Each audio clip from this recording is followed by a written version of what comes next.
Today, we are diving deep into the profile of a fascinating and increasingly problematic pathogen, Knockasiomyces glabrata, the organism formerly known as Candida glabrata. This name change isn't just taxonomic pedantry.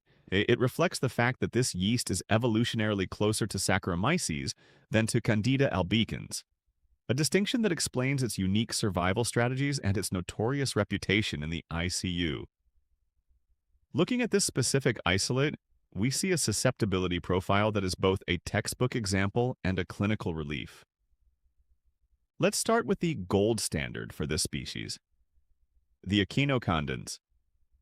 Glabrata is famous for its ability to acquire FKS gene mutations, which can lead to rapid echinocandin resistance. However, this isolate is exquisitely sensitive. We see a mycofungin MIC of 0.016 and a nidulafungin at 0.03. Most notably, we see the newest member of the family, resifungin, sitting at 0.03.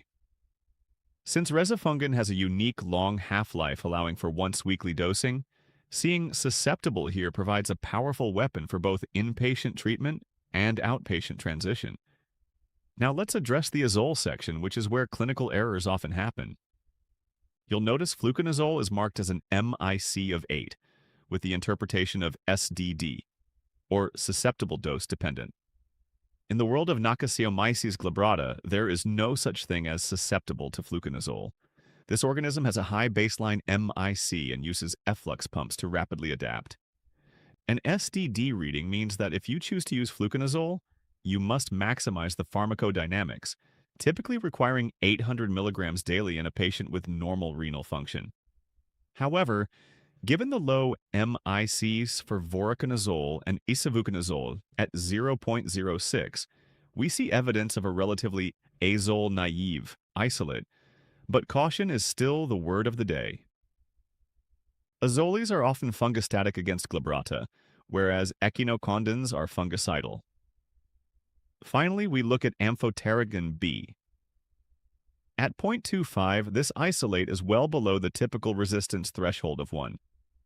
While we rarely lead with ampho due to its toxicity profile, it remains a vital break glass in case of emergency option if the patient fails first-line therapy or develops FKS mutations during treatment.